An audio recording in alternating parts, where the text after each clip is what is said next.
On leur annonce qu'ils n'auront pas de place, pour une raison un peu troublante, qu'ils découvrent grâce aux confidences d'une directrice de crèche. Au début, Caroline a cru à une mauvaise blague.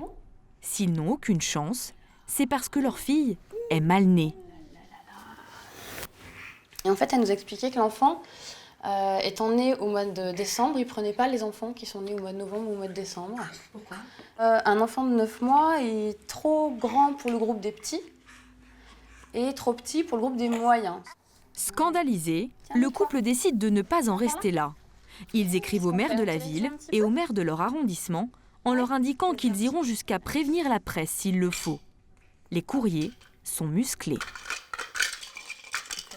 Une nouvelle ségrégation liée à l'âge permet aux crèches de justifier leur manque de place. Bravo au système qui produit de la discrimination arbitraire sur des nourrissons par carence des fonctions municipales. On était un petit peu énervés. Ces lettres semblent avoir eu leur petit effet. Quelques semaines après, elle reçoit un coup de fil miraculeux. On avait eu un appel de la crèche pour nous dire qu'il y avait une place. Mais avant, on vous avait répondu quoi ? Avant, au mois de mai, début mai, quand mon mari est passé, ils lui ont répondu que c'était pas possible. Ils nous ont dit qu'il n'y avait pas de place. La même crèche. Ils nous ont dit qu'il n'y avait pas de place. Comment expliquer ce revirement ? L'élu à la petite enfance de la mairie de Marseille les a visiblement soutenus, comme c'est écrit dans ce courrier. Afin de répondre au mieux à votre sollicitation, je suis intervenue auprès de la direction de la petite enfance afin de recommander votre demande. Alors les élus de la ville ont-ils le pouvoir d'attribuer des places comme ils le souhaitent ? Nous avons retrouvé une ancienne directrice de crèche municipale à Marseille. En poste il y a quelques années, elle va nous révéler comment se passait parfois l'attribution des places.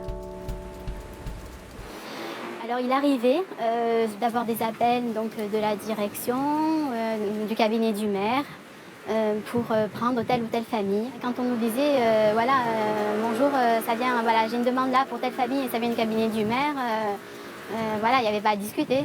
Donc là, par contre, nous ne connaissions pas les critères. Hein. Alors, est-ce que c'était des familles, des connaissances voilà, on n'avait pas les raisons.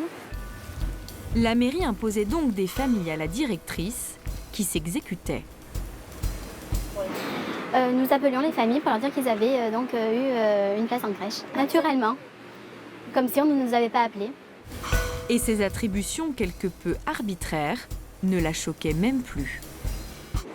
C'était connu, c'était habituel, c'est dans la façon de procéder. Hein, donc, Vous aviez souvent des pressions de la mairie ? Parfois 2 enfants et parfois plus, certainement selon les quartiers. Ces pratiques qu'elle décrit existent-elles toujours aujourd'hui ? Nous avons contacté la mairie et voici sa réponse. Elle nous précise: les dossiers d'admission sont examinés par une cellule technique composée exclusivement de cadres du service des crèches et des directrices de crèche. Elle ajoute: il va de soi qu'aucun élu ne dispose d'un quota de place à accorder suivant son bon vouloir.